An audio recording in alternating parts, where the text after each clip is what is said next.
예수님의 이름으로 기도합니다. 아멘. 네. 그래서 오늘 이제 성경 말씀을 좀 길게 읽었는데요.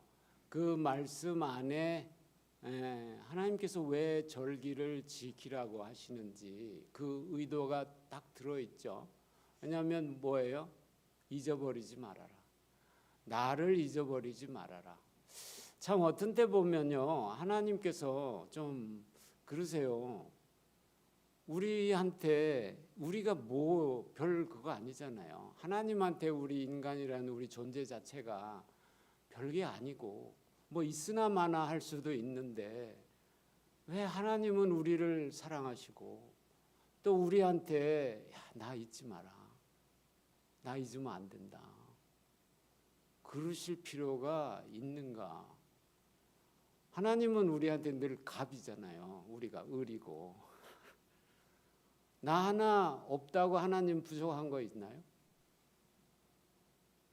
전혀 없으시죠.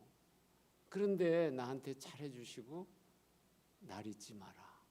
날 잊지 마라. 내가 그동안 너한테 해주신 거 잊지 마라. 왜 그러실까? 그런데 그거는 아마도 우리의 속성이 자기중심이기 때문에 그런 것 같아요. 자기중심. 나는 나만 사랑해. 나 외에 다른 거를 사랑하지 말라.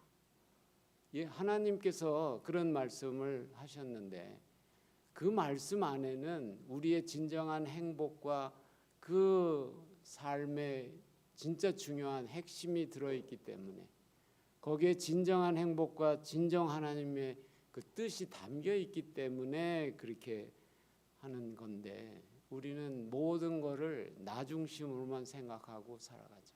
내가 편하면 되는 거잖아요. 내가 잘 살면 되는 거잖아요.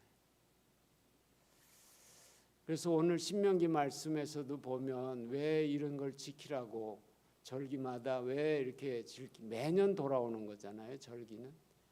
그 유대인 성경에 나오는 그 7대 절기 이거는 매번 돌아가는데 그거는 정말 중요한 타임테이블이에요. 하나님께서 그 타임테이블에 맞춰서 일을 하시니까. 네, 그래서 이 자기를 잊지 말라고 이런 절기를 꼭 지켜라. 그래서 6월절 때는 우리가 뭘 지키죠? 뭘 지켜요? 부활주의를 지키죠. 그것이 실제는 초실절 날 지키는 거죠. 부활절. 그리고 우리는 초실절을 지키는 것보다 예수님이 첫 열매니까. 그런데 사실은 우리는 부활주일로 지키게 되죠. 그리고 연말에 가서는 우리가 새해를 맞이할 때가 다가오죠. 그래서 그 이스라엘의 종교력으로는 7월이 새해. 그러니까 새해 시작할 때 초막절, 수장절인데 그때가 이제 추수가 다 끝나는 날이죠. 그래서 우리는 이제 추수감사절이라고 하면서 지키게 되는데 성경에는 수장절 또는 초막절이라고 하면서 하나님의 은혜를 감사하고 또 하나님께서 우리가 지켜주신 그 시간들을 다 기억하도록 하는 해보는 거죠. 그래서 추수감사절 때는 한번 자기의 과거를 돌아보는 게 중요한 것 같아요. 돌아보는 거.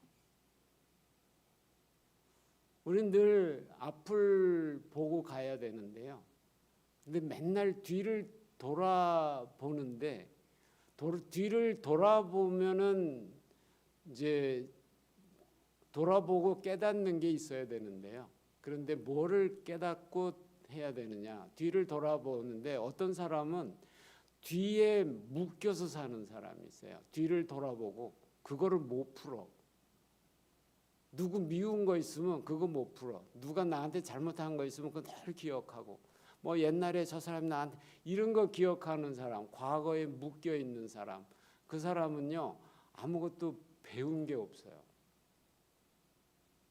그런 거 말고 뒤를 돌아봤더니 감사한 거, 뒤를 돌아봤더니 하나님이 보이잖아요. 내 삶을 돌아보면 그 사도 바울의 고백처럼 뭐예요? 내가 나 된 것은 하나님의 은혜다.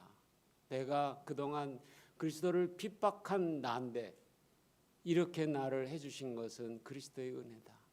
나의 나 된 것은 그리스도의 은혜다. 돌아볼 때 여러분 돌아보면 원망불평이 생기고 누구 미운 사람이 눈에 띄죠 이렇게 떠오르세요?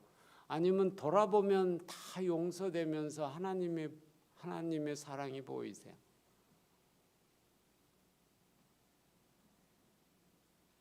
그리고 성경에는 범사에 감사라고 했죠. 그런데 그 범사가 everything이에요. 모든 거. 그런데 잘못된 거에서도 잘못된 내가 보면 분명히 일이 잘못됐는데 감사해요.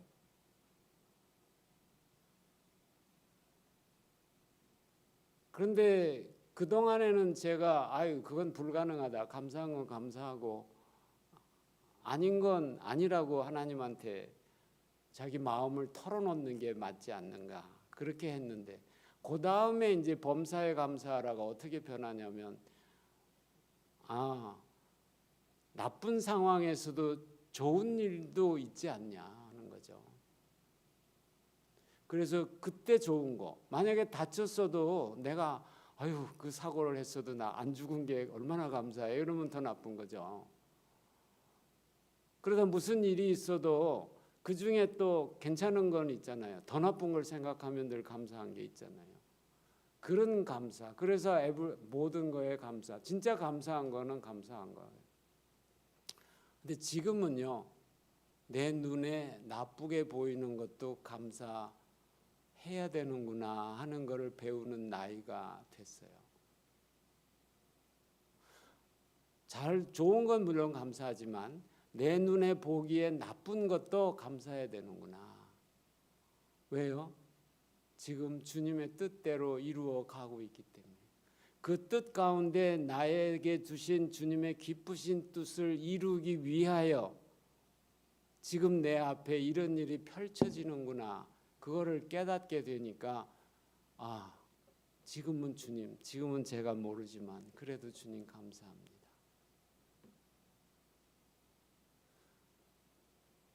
그래서 요즘엔 제가 더 많이 감사해요. 이게 나이 드는 축복인 것 같아요. 나이 들면은 죄도 많이 짓죠. 그렇죠? 그래서 죄가 많은 곳에 은혜가 많잖아요. 그래서 아까 우리 권사님한테 연세가 몇이냐고 물어봤어요. 저보다 7살이나 위시더라고요. 그래서 이 교회 제일 어른이 저 권사님이세요. 다들 존경하시고 잘 대하셔야 돼요. 의견이 틀렸다 그럴 때는요 권사님한테 가서 물어보세요. 그러면 권사님이 얘기하시면 그대로 하시면 돼요. 제일 위시니까 은혜가 제일 많이 크거든요.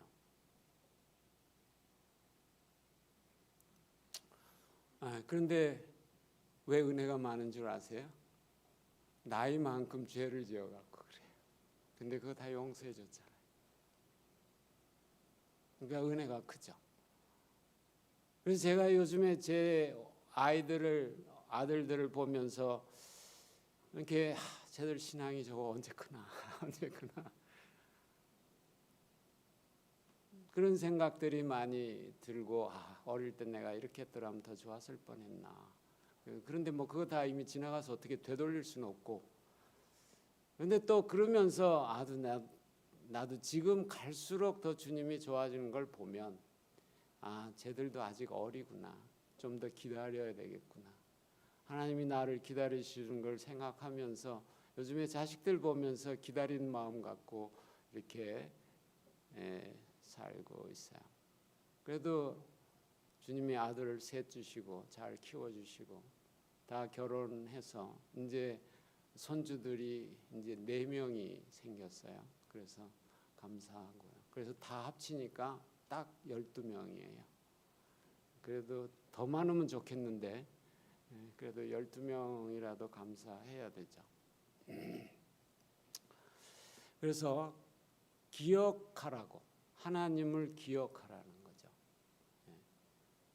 제일 인생에서 제일 불행한 게 뭐겠어요? 기억했던 하나님을 잊어버리는 거. 그러면 그 삶이 열심히 삶을 위해서 했다 하더라도, 그 많은 것이 나왔다 하더라도 나중에 나의 진짜 마음속에 한 것 빈자리는 채울 수가 없어요. 그 공허함을요. 다 떠나면. 죽으면 다 떠나잖아요. 아무것도 못 가져가잖아요. 네, 그래서 정말 살아보니까 나한테 내보기에 나쁜 일도 좋은 일도 하나님 보시기에는 다 좋아요. 그렇다고 하나님이 저한테 나쁜 일을 주셨다, 저는 그거는 이제는 없어졌어요.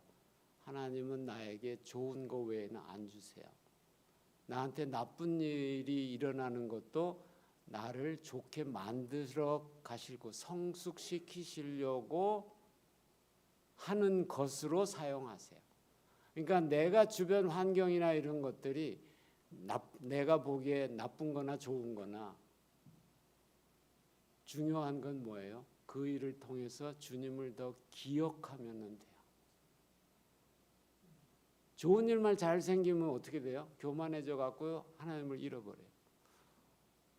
그리고 또 너무 못 살고 힘들면요, 하나님 또 원망해요. 이러지 말고 이래도 하나님, 저래도 하나님께 영광 돌리며. 그래서 사도 바울은 골로새서 얘기해요. 모든 것에 그 예수 그리스도의 이름으로 하나님께 감사하라. 예. 그러면 이제 제 설교는 이제 끝났어요. 이제부터 좀 길게 이제 정말 우리는 무엇을 감사할 것인가? 그리고 오늘 이제 예수님이 초막절에 하신 이야기들을 나누려고 해요. 그래서 우선 우리나라의 미국의 추수감사절 이야기는 많이 들으셨을 거고, 우리나라의 추수감사절은 어떻게 시작이 됐나 하는 거죠. 그런데 이제 우리나라에서 교회가 언제 생겼냐면요, 처음 생긴 황해도 소래마을에 생긴 게 1883년 5월 16일이더라고요. 예. 그래서 그거는 어떻게 해서 생겼냐면, 거기에 이제 혹시 서상륜이라는 저 사람 혹시 기억 있으세요? 서상륜 들어본 적은 있으시죠? 네, 여러분 거기 가셨죠? 그때 한번 보니까 교회 전체가 서천에 성경 전래지 기념관인가? 네, 최초로 그 모르세요? 갔었죠? 예. 거기 가서 성경들 쭉 봤죠? 거기서 서상륜 이름이 안 나왔어요? 못 보셨어요? 서상륜. 예, 거기 보면 누가복음이라고 사진 찍혀 있는 거 사진 보셨어요? 누가복음. 성경들 쭉 있잖아요. 그 중에 누가복음이 있죠. 그 누가복음을 우리말로 번역한 사람이 서상륜이에요. 그래서 그쪽 자기가 번역한 쪽복음을 82년에 이제 끝내고, 그래서 만주에 저 장사하러 갔다가 거기서 선교사님을 만나요. 그래서 그 예수 믿고 세례받고, 그다음에 그 스코틀랜드에서 온 저 로스 선교사가 성경 번역을 우리한테 하고, 그분하고 같이 성경 번역을 했어요. 그래서 그 이제 서상륜이 이제 그분이 이제 누가복음을 다 번역한 후에 그 누가복음 쪽복음을 들고 한국으로 돌아와요. 그래갖고 압록강에서 걸려요. 그래가지고 그때 이제 학회 한참 기독교, 천주교 뭐 이런 거 박해할 때이기 때문에, 그래서 저 거기서 성경책을 다 뺏기고 감옥에 이제 갇히게 되는 거죠. 그런데 거기서 이제 아는 사람이 한 분이 마침 계셔갖고 이제 거기서 나오게 되고, 그 중에 갖고 온 것 중에 이제 누가복음 10개만 들고 고향 황해도로 와서 자기 집에서 자기 동생하고 이제 예수 믿고 시작을 하는데, 그래서 가족이 되고 이제 늘어나게 됐죠. 그래서 이제 그 소래교회가 1883년에 이제 만 5월 16일에 이제 소래교회가 이제 탄생이 됐어요. 그 동생이 서경조예요. 그래서 이 서경조 장로께서 이제 1904년에 우리나라가 이렇게 정말 죽어가고 아무것도 없던 그 어둠의 나라에서 교회가 생기고, 그리고 선교사들이 이제 1885년 그 교회 생기고 2년 후에 언더우드 아펜셀러가 들어왔죠. 그래서 이제 그때부터 선교사들이 이제 들어오기 시작을 했는데, 벌써 우리나라는 2년 전에 한국인이 세운 교회가 생긴 나라예요. 그래서 이제 정말 우리에게 이제 선교사들도 오고 복음이 퍼져서 교인들이 막 늘어나고 하니까 정말 우리 이런데 가만히 있으면 되겠느냐. 우리도 하나님께 감사하는 날을 만들어서 하루 특별히 감사하는 시간을 갖자.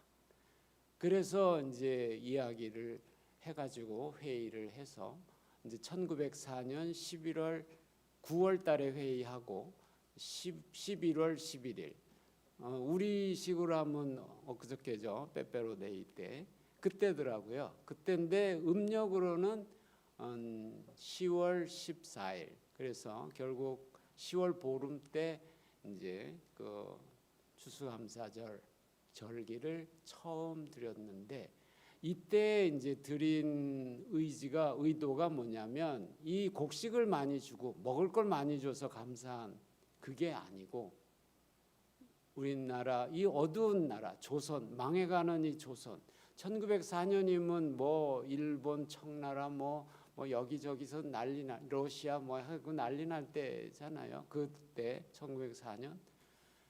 그럴 때 우리에게 정말 희망을 주고 예수 그리스도를 알게 해주고 우리 믿음을 주고 교회를 세워준 이 하나님을 우리가 기억해야 되겠다. 그래서 감사를 한 그 가을철이라 이제 명목이 추수감사절이지만 실제는 구원을 감사하는 그걸로 시작을 해서 우리나라의 그게 물론 이제 미국의 그것도 메이플라워 타고 와가지고 102명이 와서 이제 거기서 56명이 이제 살아남죠. 그래서 그분이 그 다음에 1621년에 이제 옥수수 추수하면서 이제 감사한 거죠. 근데 그분들도 뭐 옥수수 추수가 있지만 그러나 그 안에 속은 뭐예요? 정말 신앙의 자유를 찾아서 와서 우리를 살려주시고 또 이렇게 추수할 수 있게 있어서 우리가 생존할 수 있게 해주신 하나님. 그것 뭐예요? 구원의 하나님께 감사하는 거죠. 그래서 이 추수감사절이라는 것이 결국 하나님께 우리 구원의 하나님을 감사하는 그 시간이 진정한 우리 그리스도인의 추수감사절이 되는 거죠. 그래서 우리나라는 감사하게도 그렇게 했고요. 그 다음에 이제 1921년도에 감리교하고 장로교, 우리나라는 처음은 감리교하고 장로교가 왔잖아요. 그래서 이제 그쪽에서 이제 해가지고 회의를 해서 1921년부터는 11월 셋째 주일에 예배하는 걸로 그렇게 했어요. 그 전에는 주일이 아니고 평일이더라고요. 평일 저녁에. 그래서 근데 이제 주일날 하는 걸로. 그래서 지금 우리 11월 셋째 주에 이렇게 하고 있는 거죠. 사실 저는 개인적으로는 유대력을 따라서 하는 게 어떤가 그 생각을 하고 있어요. 그러면은 언제가 이 초막절, 이렇게 너희가 추수가 끝나거든 이걸 해라. 그래서 초막절이 언제냐면은 8월 15일이에요. 그래서 10월 6일이 그 히브리력으로, 그러니까 유대력으로는 그날이 초막절이에요. 그래서 그 히브리 달력을 저는 같이 보면서 이렇게 보는데 금년의 부활주일은 히브리 달력하고 똑같아요. 똑같은 날이었어요.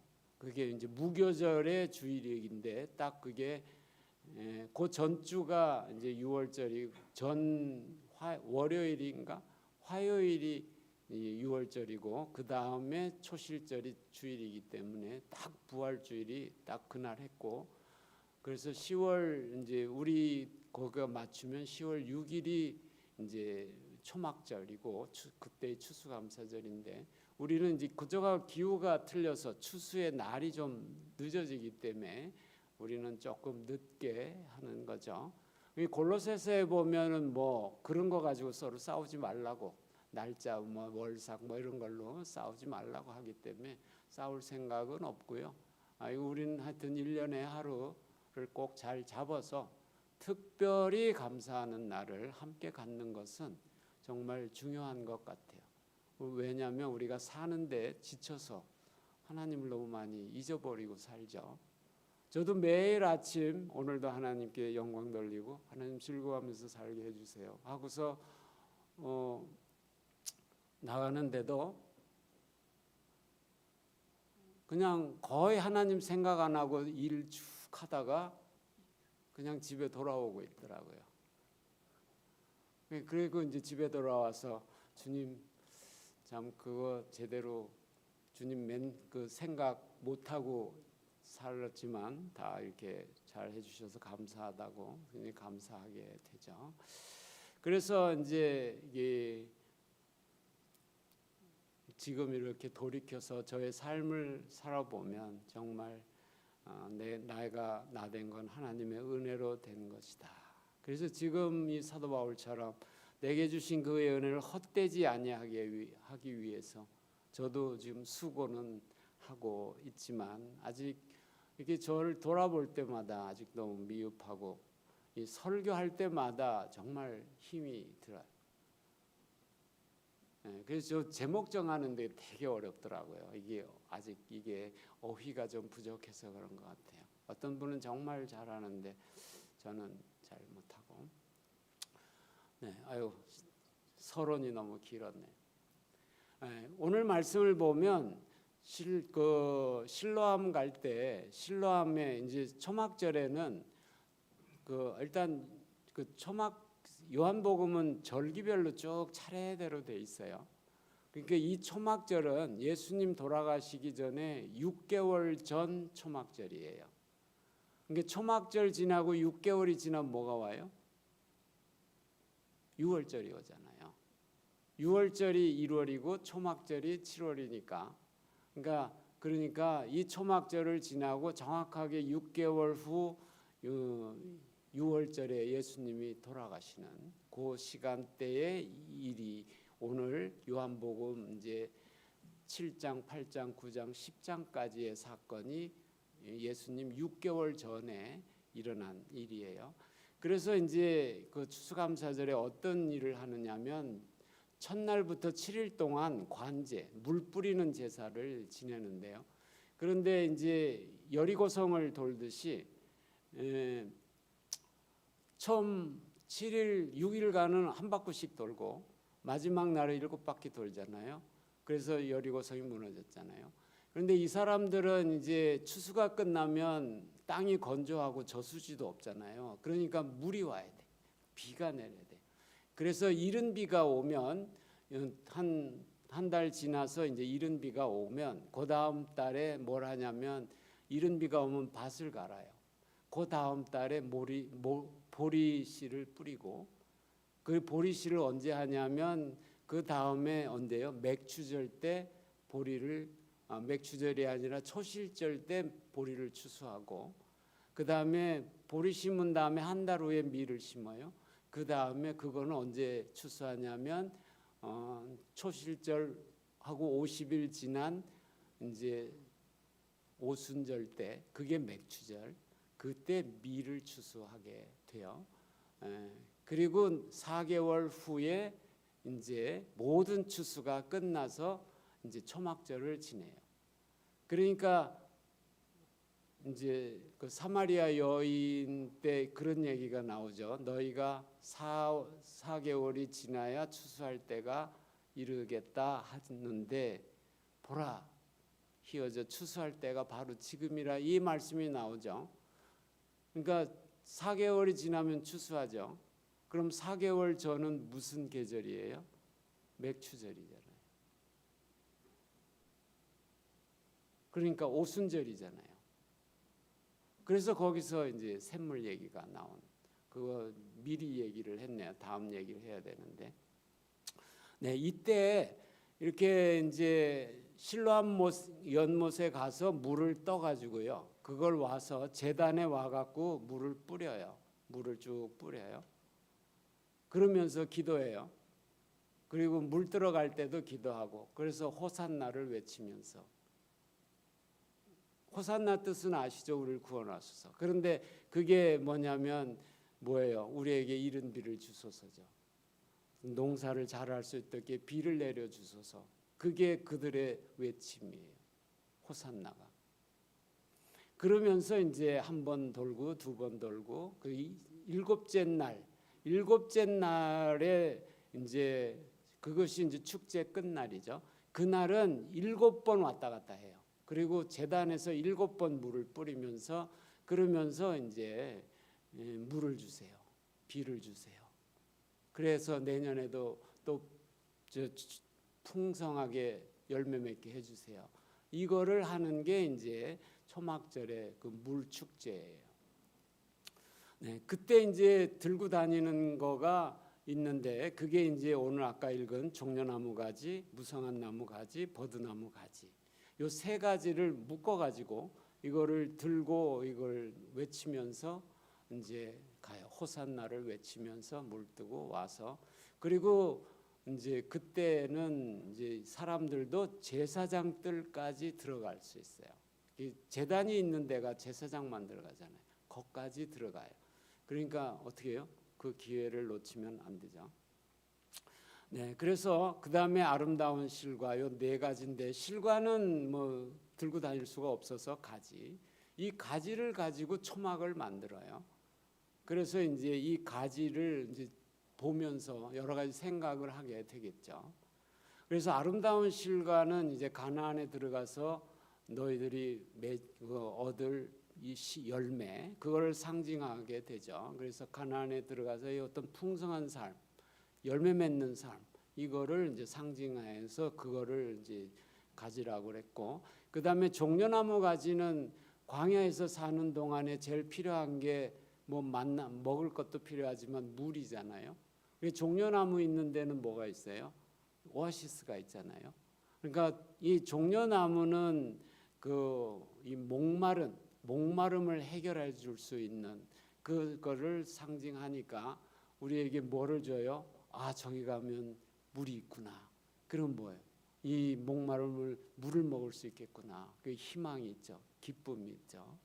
예, 그런 걸 주는 걸 상징하게 되고, 그다음 무성한 나무는 너무 무성하죠. 그거는 이제 젖과 꿀이 흐르는 땅, 가나안의 삶을 이제 상징하고, 그 다음에 이제 버드나무 가지는 이제 요단강을 건너서 들어가는 그 기적을 이제 생각하도록 하기 위하여 요 네 가지를 가져라. 그리고 이거를 나무를 흔들어서 이 비를 주소서, 우리를 구원하소서, 이른 비와 늦은 비를 주소서. 그래야 또 이렇게 심잖아요. 곡식을 심으니까. 그래서 우리도 계속 이런 삶. 이건 뭘 상징해요? 가나안 땅의 삶, 성령 충만한 삶을 얘기해요. 그래서 구원의 여정을 이렇게 봐도요, 출애굽, 저도 옛날에는 이게 예수 그리스도를 믿고 영접하면 모든 게 끝나는 줄 알았어요. 그래서 구원의 확신을 갖고 열심히 좋아했어요. 그런데 보니까 이 출애굽해서 홍해를 걷는 믿음은 결국 가나안 땅에 가는 믿음 신앙 여정의 시작이죠. 가나안 땅에 들어가는 건 아니더라고요. 그 광야를 지나서 이제 가니까, 이 광야는 우리 세상살이잖아요. 결국 세상에서 내가 어떻게 사느냐, 이것이 이제 중요한데, 앞으로 그 말씀대로 살면 이러한 가나안 땅의 그 축복을 이제 누리게 되는 거죠. 그래서 이제 그 축제 날 여기 예수님이 요한복음 7장에 가면 이런 말씀이에요. 명절 끝날 이렇게 얘기해요. 7장 37절에 그 큰 날에 예수께서 서서 외쳐 이르시되 누구든지 목마르거든 내게로 와서 마시라. 나를 믿는 자는 성경의 이름과 같이 그 배에서 생수의 강이 흘러나오리라 하시니 이는 그를 믿는 자들이 받을 성령을 가르쳐서 말씀하신 것이다. 그러니까 이 사람들이 지금 계속 물을 주세요. 물을 주세요. 비를 주세요. 물을 주세요. 하늘에서 비를 내려주세요. 이거를 외치면서 기도하면서 신람에 가서 물 뜨고 제단에 와서 뿌리고 가잖아요. 근데 마지막 날은 이제 7번이나 도니까 예루살렘 성이 뭐 복잡하겠죠. 막 사람들 모여서 그냥 행렬을 지어서 7번을 왕래를 하니까. 그런데 끝날 예수께서 뭘 얘기냐면은 누구든지 목마르거든 나를 믿는 자는 성경의 이름같이 배 생수의 강이 흘러내린다. 이 생수의 강이 흘러내리면 얼마나 좋겠어요. 오아시스 안 찾아도 되고 맨날 이렇게 열심히 실로암 못 가가지고 물 떠다가 뭐 제단에 안 부어도 되고 얼마나 좋겠어요. 바로 그것이 무엇이냐? 내가 진짜 그 길을 알려주겠다. 이걸 외치고 있는 거죠. 그것이 뭐냐면 나를 믿으라는 거예요. 너희들이 진정한 삶의 목마름을 해결하는 길은 바로 나를 믿는 거다.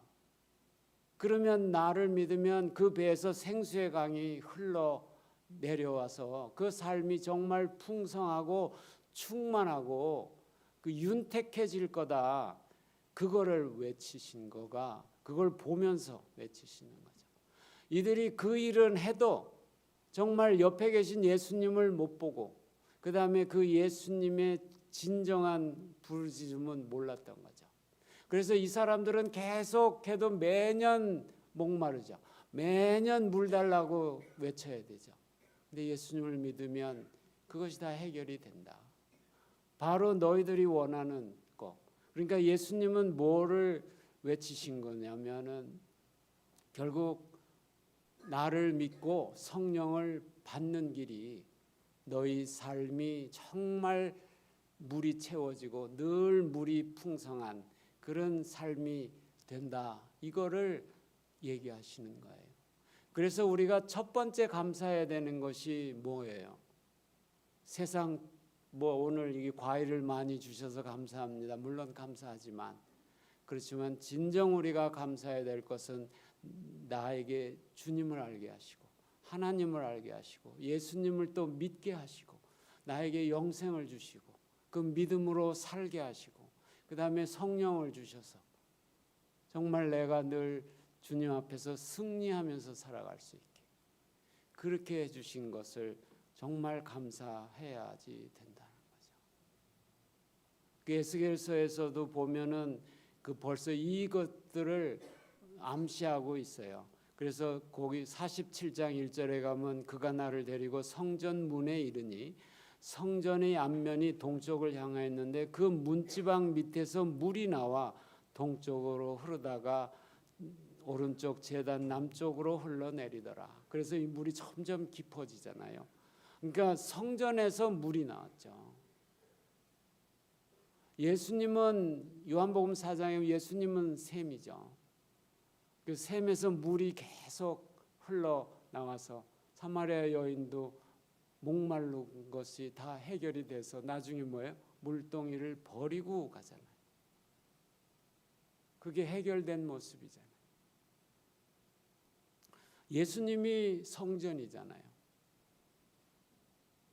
그래서 예수님은 오실 때마다 청소하시죠. 성전을. 우리가 성전이고 우리 안에 예수님이 계시죠. 그 성전인 예수님 안에서 뭐에 물이 나오는 거죠. 그것이 성령이에요. 그래서 성령이 없으면은 그리스도인의 삶은요 진짜 몸이 건조한 거죠.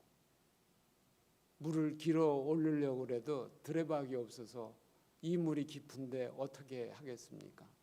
그런데 물이 철철 넘쳐 흐르면 뭐 바가지만 있으면 되잖아요. 그렇죠? 그래서 이 백성 예수님의 제자들이 예수님을 믿고 주여 주여 주를 그리스도라 하나님의 아들 다 고백하고 그 여러 가지 뭐 귀신 쫓아낼 때 뭐 풍랑 만날 때 뭐 할 때 다 보면서 아 이분은 정말 우리가 하던 메시아라는 걸 알았지만 그들이 아직 성령을 받지 못하고 성령이 아직 임하지 않으셨기 때문에 그들이 예수님이 옆에 있어도 모르고 진짜 이분을 믿는다는 게 뭔지도 몰랐죠. 이분의 왕국이 뭔지도 모르고. 그러나 언제부터 알게 됐어요? 성령을 받고. 그리고 그들의 삶은 180도 변했죠. 이것이 진정 거듭난 삶이에요. 이 예수님의 제자들의 그 성령 받기 전의 삶과 그 후의 삶이 전혀 다른 것. 그 차이는 뭐예요? 그 전에도 예수님을 믿었어요. 이분은 하나님의 아들이라는 것. 그러나 그들의 삶이 변한 건 언제냐? 성령을 받고 변했어요. 그러니까 성령을 받아야만이 내 안에 있는 그리스도가 표출이 되는 거예요. 그래서 우리의 삶을 보니까 이 성령을 꼭 받으셔야 돼요. 성령 못 받으면요 그리스도인의 삶을 못 살아요. 그래서 믿음으로 예수 그리스도를 믿고 영접하면 끝이 아니에요. 그래서 그 다음에 이제 그거를 보여주세요. 그걸 보여주시는 것이 무엇이냐면 이제 7장이죠. 이제 8장에 가면 뭐가 나와요? 잘 아시는 간음한 여인 사건이 나와요. 간음한 여인은 뭐 용서를 받았죠. 이때가 어느 때냐면요. 이게 7일 끝날 때는 이 관제 축제를 해요. 정말 7바퀴 돌고 엄청난 축제를 하는데 그런데 8일째는 어떻게 돼요? 이제 다 새날이 왔잖아요. 이제 새해를 시작하는데 그러니까 7일 밤 6시 이후 저녁이 되면 8일이 되는 거잖아요.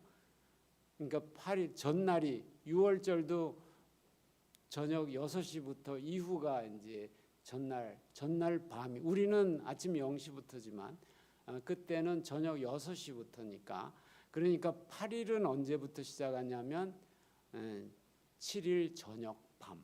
그래서 이날 밤 축제를 해요. 그러니까 밤이 이제 지나면 뭐가 돼요? 새날이 밝죠.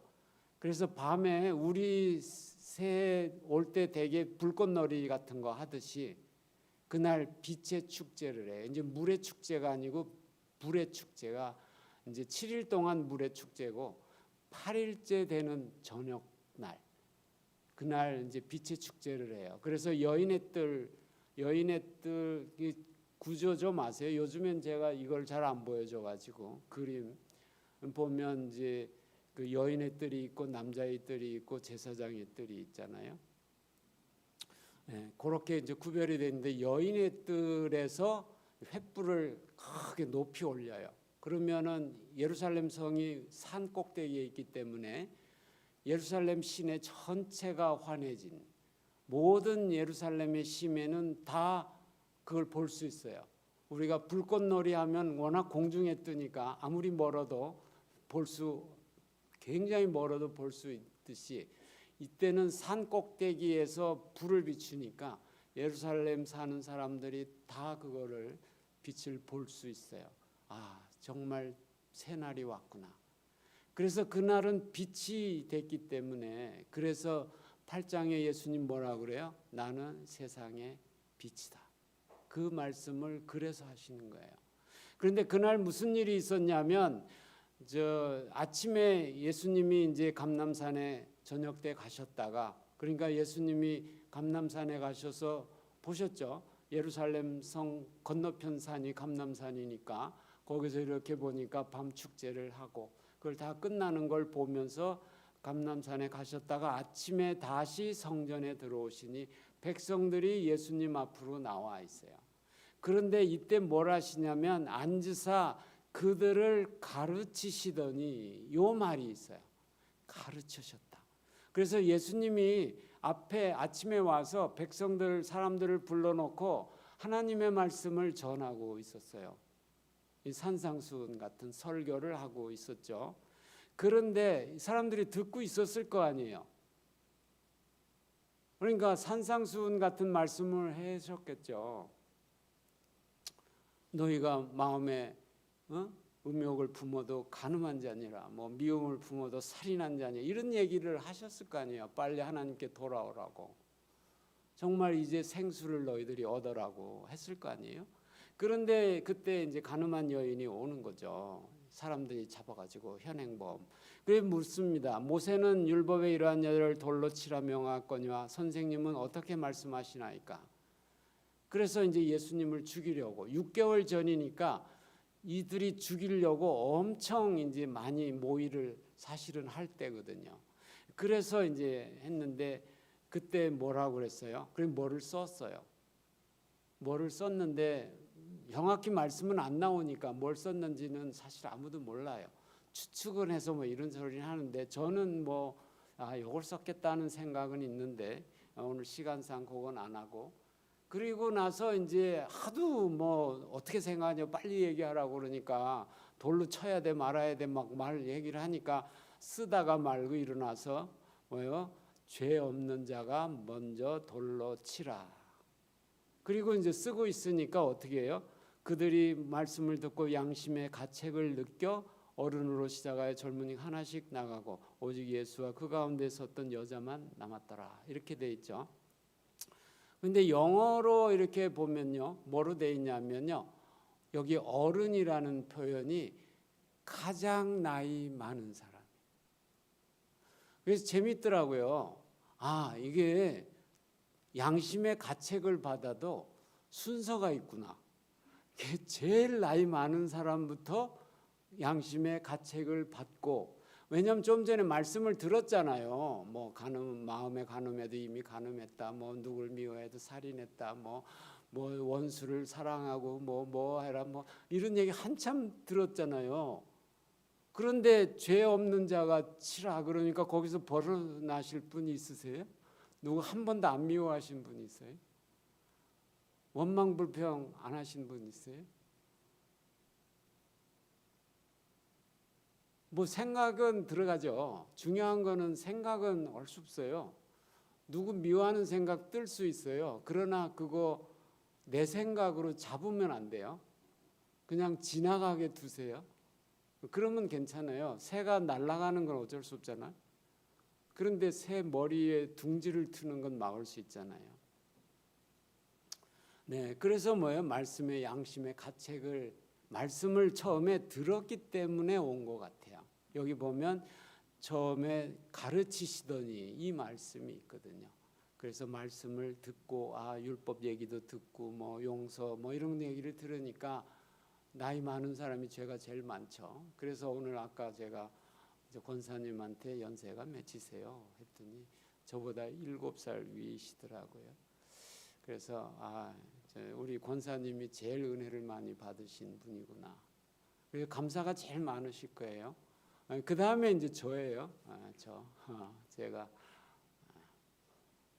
그래서 제가 여러분 중에 제일 죄가 많습니다. 두 번째로 죄가 많습니다. 그런데 죄가 많은 곳에 은혜가 더 있듯이 제가 은혜도 여러분보다 더 많이 받았어요. 그러니까 제가 제일 머리를 숙여야 돼요. 여러분 앞에서. 왜? 제가 제일 죄인이니까. 그런데 중요한 건 뭐예요? 용서받은 죄인이에요. 죄책감에 사로잡혀 살고 있지는 않아요. 정말 감사하죠. 왜요? 하나님은 늘 그러잖아요. 제가 아브라함, 야곱 보면은 뭐 잘못한 일 많잖아요. 그런데 뭐 잘못했다고 해요? 형제들이 뭐 했는데도 요셉이 한 번도 뭐 그거 안 하더라고요. 다 하나님께서 우리를 다 먹여 살리시려고 다 이런 일을 하셨다. 이게 하나님 계획 속에 있으니까 당신들 너무 죄책감 갖지 마라. 내가 당신 아들들까지도 다 먹여 살리겠다. 이게 하나님 마음이잖아요. 우리도 지금 어때요? 잘못해도 하나님 뭐라고 해요? 내가 다 용서했다. 다시 해라. 다시 기회를 줄게. 그러잖아요. 그럼 다시 하시면 돼요. 계속 나 죄 짓고 있을래? 뭐 하나님 뭐 용서하시든지 말. 그리고 용서하시니까 이러면 안 돼요. 왜요? 여기 예수님께서 제 여자한테 뭐라고 그랬어요? 누가 있느냐? 고발한 자가 있느냐? 너를 정죄한 어디 있느냐? 너를 정죄한 자가 없느냐? 대답하되 주여 없나이다. 예수께서 이르시되 나도 너를 정죄하지 않으니 뭐라고요? 가서 다시는 죄를 범하지 말라 하시니라.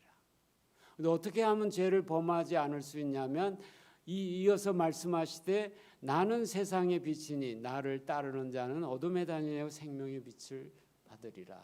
그러니까 나를 따르라. 내가 생명의 빛이다. 그게 뭐예요? 어두움에서 빛이. 어두움은 빛을 이길 수가 없어요. 여기 불 끄면 어둡죠. 불 켜는 순간 어둠 없어지죠.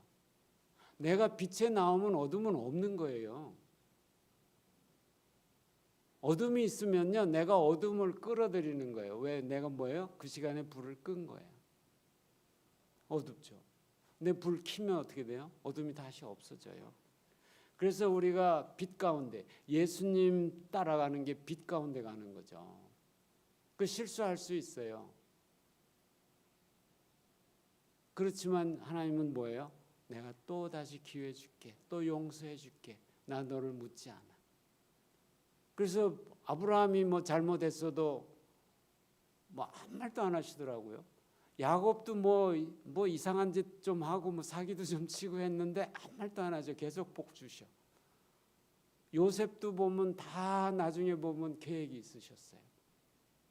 그리고 야곱도 그렇게 훈련하시고 다 뭐예요? 믿음의 조상 만드시려고. 그러니까 나한테 뭐 내가 잘못해서 나쁜 일이 생겼건 내가 잘못 판단해서 한 것도 하나님은 뭐예요?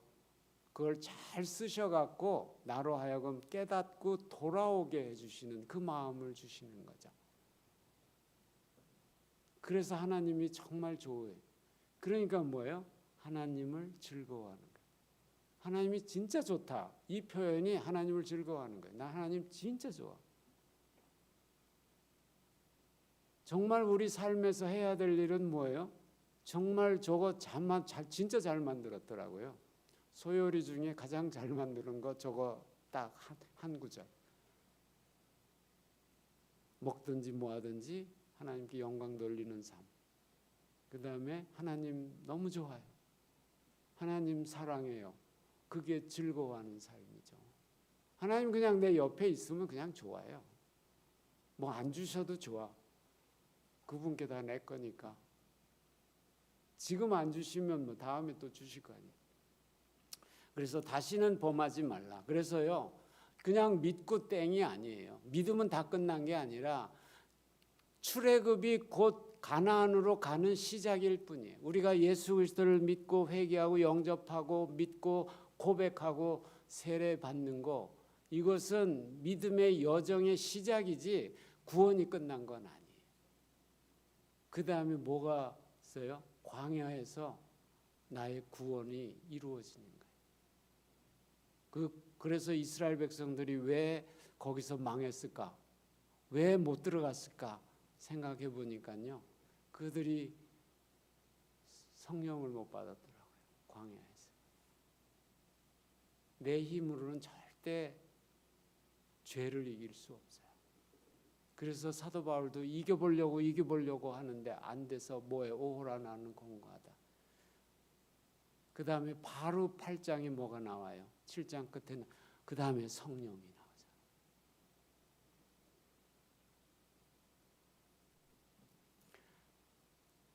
나오잖아요. 그런데 우리는 간음한 여인 볼 때 남의 이야기 보는 것 같아요. 왜? 나는 간음 안 했잖아. 그런데 하나님이 보실 때의 간음은 육신의 간음이 아니죠. 야고보서 4장 4절 보면 간음한 여인들아 이렇게 나오죠. 세상과 벗된 것이 하나님과 원수됨을 알지 못하느냐. 세상과 벗된 것이 하나님과 원수되는 거죠. 이게 뭐예요? 죄인들아 손을 깨끗이 하라, 두 마음을 품은 자들아 마음을 성결하게 하라, 이렇게 나오잖아요. 우리 이게 뭐예요? 제가 남자잖아요. 남자인데 여기 문자적으로 보면 가늠한 여인이래. 그러면 가늠한 남자들아 아니잖아. 그러니까 나는 예외예요? 그게 아니잖아요. 이건 영적으로 풀어야 되는 말씀이잖아요. 내가 그리스도의 신부면 정결한 신부, 순결한 신부로 결혼 날까지 내 몸을 잘 해야 되잖아요. 그러고 나서 뭐예요? 결혼 후에도 간음하면 안 되잖아요. 다른 남편 쫓아가면 안 되잖아요. 그래서 성경에 정혼하면 결혼한 거나 똑같다는 거예요. 내가 예수님과 정혼했으면 딴짓하면 안 돼요. 결혼한 후에는 더욱더 딴짓하면 안 되죠. 그래서 정혼은 곧 결혼이에요. 그런 마음이 없으면은 그 결혼은 끝난 거죠. 여기 어디 나하고 정혼한 여자가 있는데 딴 남자하고 놀고 있어. 그런데 그 사람하고 결혼하고 싶어요? 둘 중에 하나죠. 네가 그걸 정리하든지 아니면 나를 정리하든지죠. 두 남자하고 왔다 갔다 하는 여자는 좀 불행한 여자죠. 세상과 벗된 거, 하나님 뜻 따르지 않고 내 마음대로 한 거, 그리고 돈과 주인을 한꺼번에 섬기고 있는 거, 두 주인, 이 모든 게 뭐예요? 하나님 앞에서는 간음한 여인이에요. 그런데 바로 뭘 해줬어요? 다 용서해 줬잖아요. 그리고 다시 기회를 줬잖아요. 그걸 정리할 수 있는 기회를 주시고 정리할 수 있게 해주시고, 나도 너 죄 정죄에 다시 와라. 넌 나의 신부다. 이러시잖아요. 그리고 다시 살자. 나하고 다시 살자. 그게 간음한 여인의 감사예요. 그것이 두 번째 감사죠. 뭐예요? 용서해 주시고 끝까지 나를 빛 가운데로 인도해 주고 계시는 그 하나님, 그거를 우리는 이 감사에 해야 돼요. 그래서 초막절에 이 두 번째 하나님의, 예수님의 외침이 뭐예요? 나도 너희를 정죄하지 아니하겠다. 이것이 두 번째 외침이죠. 그것이 초막절에 감사해야 될 두 번째 거예요. 성령 구원해 주시고 성령 주시고 하나님의 백성으로 인도하고 계시는 것. 두 번째는 나를 주님의 정결한 신부로, 아내로 맞이해서 나를 계속 용서해 주시면서 가는 것. 호세아 같이 그 마음이 하나님의 마음. 그런데도 계속 배반하고 싶어요? 그 큰 죄를 졌는데 용서했는데 그 또 딴짓하고 싶어요? 그러면 안 되죠. 다시는 하지 마라. 빛 가운데서 살아라. 그러죠. 그 다음에 이제 세 번째 기적을 또 베푸시죠. 그거는 이제 축제가 이제 끝났죠. 이제 마지막 날, 그 다음에 이제 빛의 축제, 그 다음에 이제 축제 끝나고 예루살렘에서 이제 내려가시는 중에 소경 맹인을 만나죠. 그래서 사람들이 물어요. 이 사람이 이렇게 된 게 부모로 죄로 인한 것입니까? 아니면 이 사람 죄입니까? 누구 죄입니까? 누구 탓입니까? 이러죠. 우리는 대개 뭐 해요? 나한테 어려운 일 생기면 되게 네 탓이죠. 무슨 일 생기면 네 탓이죠. 교회에도 무슨 일이 생기면 네 탓이죠. 나는 항상 의야. 나는 항상 잘했어. 다 너 때문이야. 이것도요. 이 사람 맹인인 게 누구 죄로 인함이니까? 자기니까, 부모니까. 그렇게 얘기를 묻고 있죠. 남의 탓.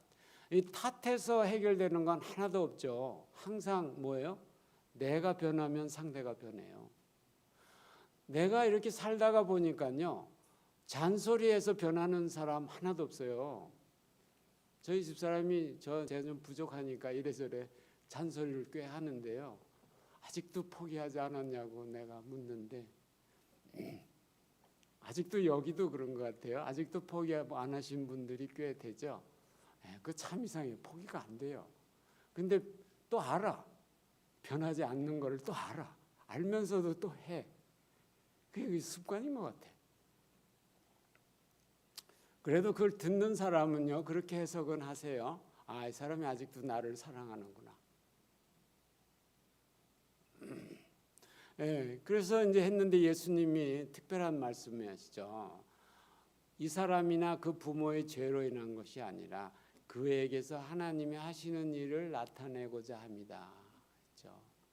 참 이것도 우리가 어떤 상황을 볼 때 정말 어떤 마음을 갖고 어떻게 이걸 해석해야 되는가, 이거를 볼 때 굉장히 중요한 말씀이에요.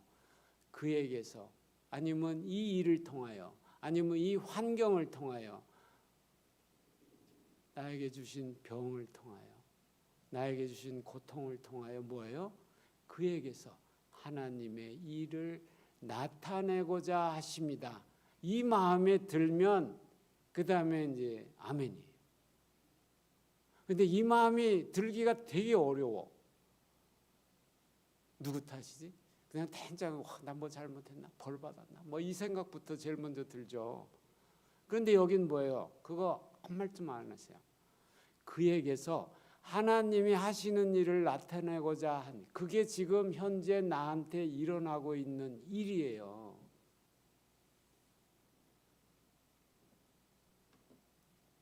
그래서 예수님이 그 사람을 어떻게 불쌍히 여겼죠. 그래서 그 눈을 떼어주셨어요. 그런데 그때 뭐 침으로 흙을 이겨가지고 그 다음에 눈에다 발라가지고 그 다음에 또 가서 실로암에 씻으래. 침을 발라갖고 막 해갖고 이렇게 바르면 되겠어요?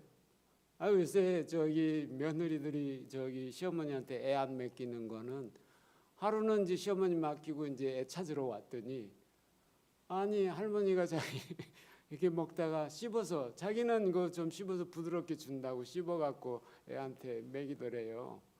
그걸 보고 며느리가 기절을 해가지고 다시는 시어머니한테 안 맡겼다는 거 아니에요?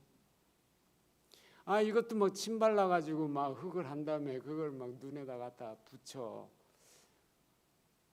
주여 그러지 마옵소서, 말씀만 하옵소서 이러면 이 소경도 아마 그러고 싶었을 거야. 그런데 소경은 지금 뭐 침 바르는지 안 바르는지 모르니까, 그죠? 몰라서 했지, 봤으면 주여 그리 마옵소서, 말씀만 하셔도 낫는데 뭐 그렇게 힘들게 하십니까? 이랬을 거 아니에요. 그러면 네 믿음이 좋다. 그날은 안 그러셨을 거예요. 말하지 말고 그냥 받아 이러고서 주셨을 거예요. 왜 그러셨을까? 그건요, 실로암에 보내시려고 그렇게 하신 거예요. 실로암에 이 맹인을 보내시려고.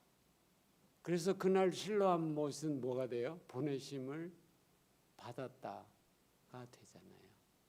보내셨어요.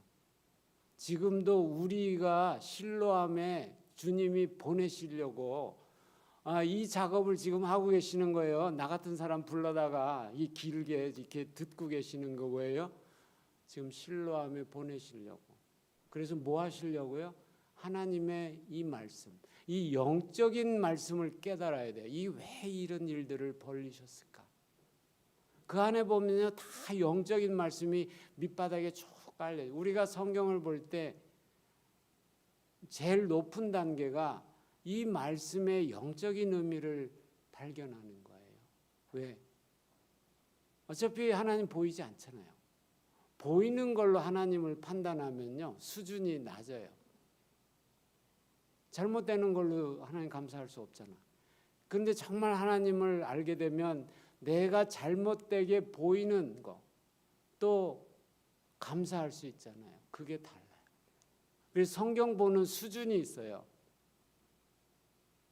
제일 높은 수준이 하나님의 그 숨으신 뜻을 성경 안에서 발견하는 거예요.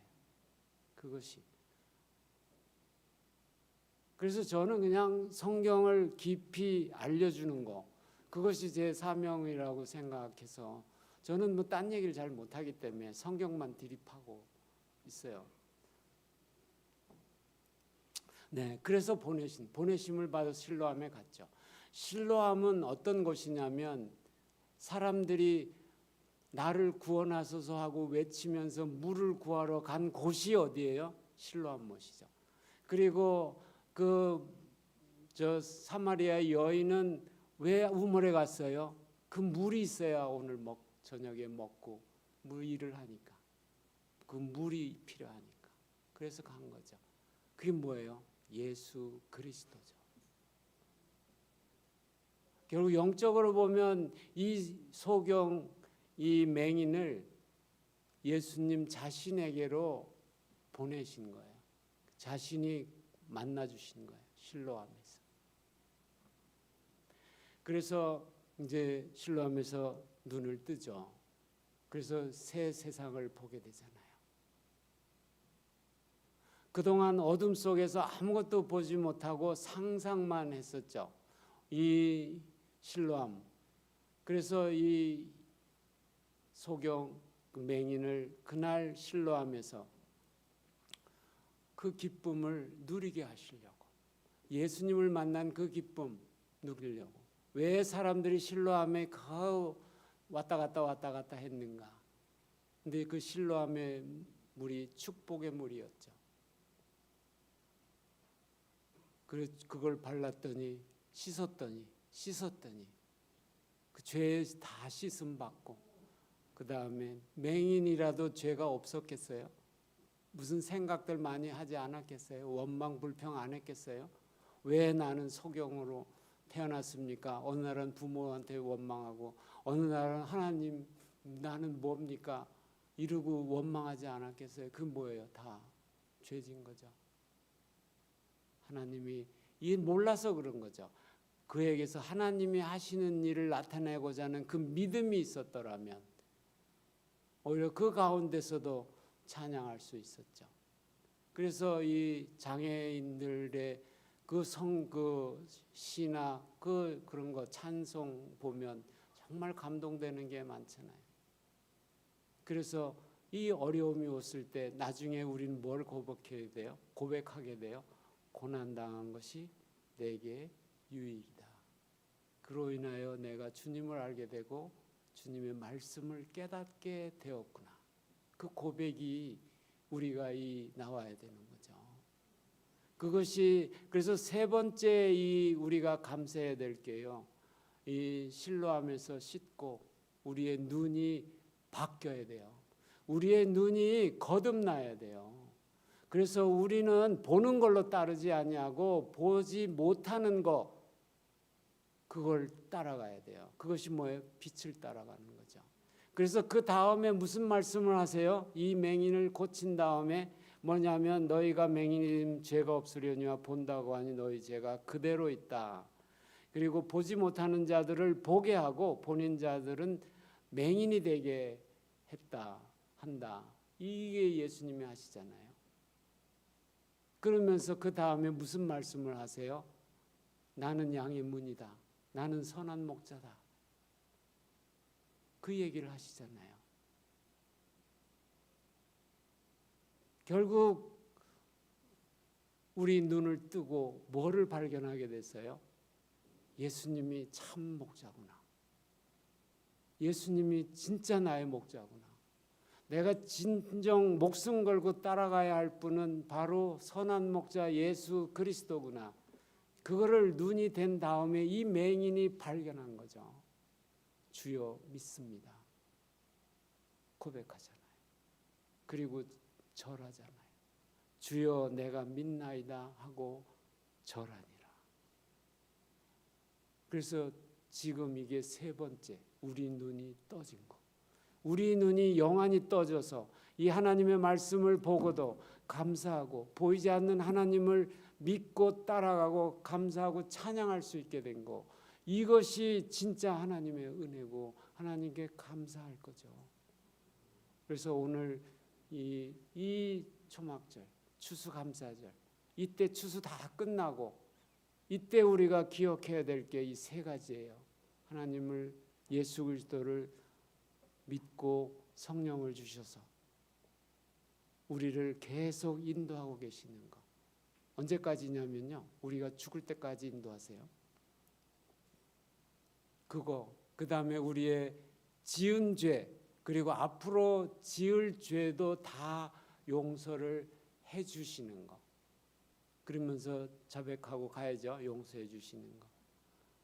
그래서 죄책감에 안 눌리고 살 수 있고, 그리고 자유함을 얻는데, 이 자유는 뭐 방종이 아니에요. 아무렇게나 사는 자유가 아니고 빛 가운데서 사는 자유. 그 다음에 세 번째는 우리가 영의 눈을 띄워주신 거. 그래서 세상 거를 추구하지 않고 하나님의 것을 보고 추구하게 된 거. 이것이 전혀 다른 세계죠. 다른 세계. 이 세 가지가 우리가 평생 감사할. 그래서 이 세 가지만 확실하면 여러분도 정말 가나안 땅인 천국에 들어가고, 현재 사는 삶이 뭐예요? 하나님의 나라는 뭐예요? 먹고 마시는 것이 아니라 의와 평강과 희락이다. 그런 가운데, 그래서 범사에 기뻐하고 감사하고 성령을 쫓아 행하면서 이렇게 여러분의 삶이 끝까지 홍해만 건너고 광야에서 죽지 마시고 홍해도 건너고 그 다음에 어디요? 진짜 요단강을 건너야 돼요. 요단강은 성령이 필요하고요. 홍해는요, 그리스도의 보혈이 필요해요. 네, 그래서 금년 한 해 돌아보시면서 신앙도 돌아보시고 그러면서 이렇게 정말 끝까지 이 신앙을 지키셔서 큰 상을 받으시기를 축원합니다. 기도하겠습니다. 하나님 아버지, 오늘 초막절 추수감사절에 우리가 감사해야 되고 잊지 말아야 될 것 세 가지를 오늘 말했습니다. 하나님 아버지, 우리가 정말 이 세 가지를 잊지 않고 마지막 날까지, 죽는 날까지, 주님 앞에 갈 때까지 이 우리의 믿음 신앙을 지키며 주님의 형상을 드러내며 성령의 열매를 맺으며 그리고 주변 사람들을 사랑하고 주님을 사랑하는 우리가 되고, 그렇게 죽을 때까지 여호와께 영광을 돌리며 그리고 하나님 아버지께를 사랑하며 감사하며 즐거워하며 살게 해 주시옵소서. 예수님의 이름으로 기도드리옵나이다.